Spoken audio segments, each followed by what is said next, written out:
নমস্কার বন্ধুরা, সুপ্রিয়াস কিচেনে আপনাদের সবাইকে স্বাগত জানাই। আশা করি সবাই সুস্থ আছেন, ভালো আছেন। আজকে আমি একটি ডিমের রেসিপি আপনাদের সাথে শেয়ার করতে চাই। বাড়িতে অল্প কিছু ডিম ছিল, সেই ডিম দিয়েই আজকে আমি একটি ভাঙা ডিমের রেসিপি আপনাদের সাথে শেয়ার করতে চাই। রান্নার জন্যে প্রথমে আমি একটি মশলা বেটে নেব।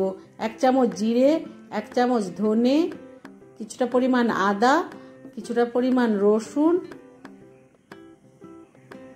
অল্প পেঁয়াজ, 2টো শুকনো লঙ্কা, একটা টমেটো পেস্ট করে নেব। আলু টুকরো করে ডুমো ডুমো করে কেটে নিয়েছি, পেঁয়াজ কুচিয়ে নিয়েছি। 4টে ডিম ভেঙে তাতে সামান্য নুন, একটু লঙ্কার গুঁড়ো, সামান্য গোলমরিচ গুঁড়ো দিয়ে ফেটিয়ে নেব। ফ্রাই প্যান বসিয়ে সামান্য তেল দিয়ে দেব। পরে আমি কাঁচা লঙ্কা কুচি দিয়ে দিয়েছি। ডিমটাকে আমি ভেজে নেব। একটি ঢাকনা দিয়ে কিছু সময়ের জন্য ঢাকনা দিয়ে আবার ঢাকনাটা খুলে ডিমটাকে উল্টে দেব। ডিমটা ভাজা হয়ে গেছে, নামিয়ে নেব। ফ্রাই প্যানে তেল দিয়ে টুকরো করা আলু দিয়ে দেব। সব আলুগুলো দেওয়ার পর খুন্তি দিয়ে নেড়ে নেব। সামান্য নুন ও সামান্য হলুদ দিয়ে আলুটাকে লাল করে ভেজে নেব। যারা নতুন বন্ধু আছেন ইউটিউব থেকে দেখছেন তারা আমার চ্যানেলটিকে সাবস্ক্রাইব করে নেবেন। ডিমগুলোকে এরকম কোনা কোনাভাবে কেটে নিয়েছি। ফেসবুক থেকে দেখলে পেজটিকে ফলো করে নেবেন। পুরনো বন্ধুদের আমার অসংখ্য ধন্যবাদ। প্যানটাকে চেঞ্জ করে নিয়ে কড়াইতে আলুগুলো দিয়ে আলু ভেজে তুলে নেব।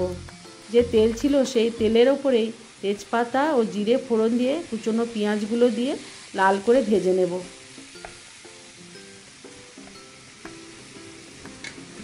পেঁয়াজ ভাজা হয়ে গেছে, এরপর বেটে রাখা মশলা দিয়ে দেব।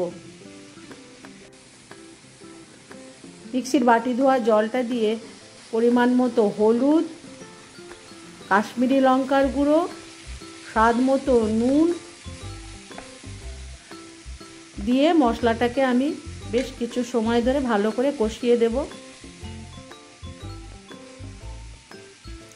মশলাটা কষানো হয়ে গেছে, এরপর ভেজে রাখা আলু দিয়ে আরও কিছু সময় ধরে আমি আলুটাকে কষিয়ে নেব।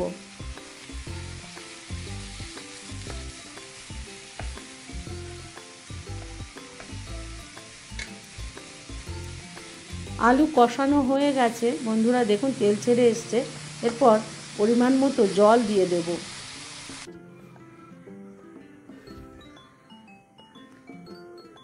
ঝোলটা ফুটে উঠেছে, আলুগুলোও সিদ্ধ হয়ে গেছে। এরপর ভেজে রাখা ডিম দিয়ে দেব। এমনভাবে জলটা দিতে হবে ডিমগুলো ঝোল টেনে নেবে আর একটু সামান্য ঝোল থাকবে, সেই হিসেবেই জলটা দেবেন। গরম মশলা গুঁড়ো দিয়ে দেব, দিয়ে খুন্তি দিয়ে নেড়ে চেড়ে নিয়ে নামিয়ে নেব। তাহলেই তৈরি হয়ে যাবে ভাঙা ডিমের তরকারি। আমি যেভাবে রান্নাটা একবার করলাম, একবার বাড়িতে রান্না করে খেয়ে দেখুন। আশা করি আপনাদের কাছে ভালো লাগবে। সবাই সুস্থ থাকবেন, ভালো থাকবেন, আনন্দে থাকবেন। ধন্যবাদ।